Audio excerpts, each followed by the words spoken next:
I'm Chef Susan Odell of Foodelle.com. I'm a professional teaching chef and a graduate of Le Cordon Bleu.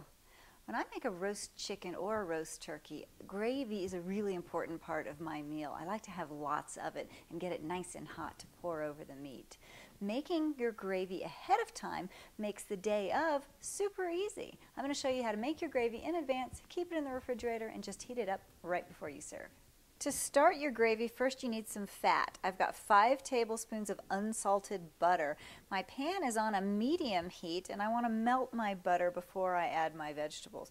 I always like to use unsalted because you want to control the amount of salt that's in your final dish. Once your butter is melted, you want to add your aromatic vegetables. I've got 1 carrot that I've chopped up, 1 celery stick, and 1 medium yellow onion. It doesn't really matter how you chop them. You're going to strain these vegetables out. They're not going to end up in your finished product. Once you get them in the pan, you want to brown your vegetables carefully. You don't want them to burn or you'll end up with a burned taste in your gravy. You want to keep stirring over a medium heat for about 20 minutes. This is going to give your gravy a nice brown color, so you want to make sure your vegetables get nice and brown before you take them off the heat. My vegetables are nice and brown. Even the carrots are turning golden. I'm now going to add my flour. This is 5 tablespoons of all-purpose flour. What this is going to do, it's going to help our gravy thicken.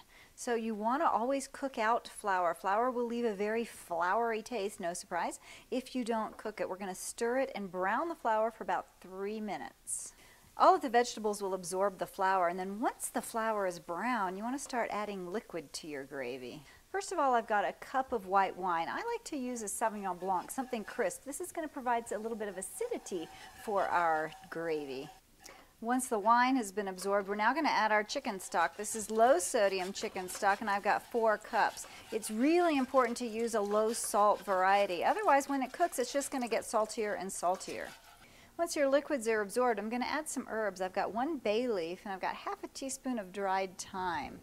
You want to bring your gravy to a nice simmer, which is just below boiling, and then we're going to cover the dish and cook it for about 15 minutes. I want it covered with the lid partially askew. My gravy's been simmering for 15 minutes, and look at that beautiful dark brown color we've got. It's nice and thick, so we're just going to strain it now and finish off the seasonings. To make a nice smooth gravy, you really want to use a fine mesh sieve to strain it through. We're going to get rid of all of those vegetables that we spent so long browning. Just make sure you get all of your ingredients incorporated. The best way to get all of the juice out of your vegetables once it's in your fine mesh strainer is to use the back of a ladle or even a wooden spoon and just press down on those vegetables and really give them a good squeeze. We want to get all that good juice out. Our gravy is just about ready. I like to add a tablespoon of Madeira. It gives a little bit of sweetness. And then you need to taste your gravy. You're probably going to need to add some salt and pepper. Start with about a 1/4 teaspoon of each. At this point, you can put your gravy in the refrigerator and keep it cold for up to 2 days or freeze it for up to 3 months. And then your dinner will be ready in a flash and you'll have a beautiful brown homemade gravy to serve. Bon appetit.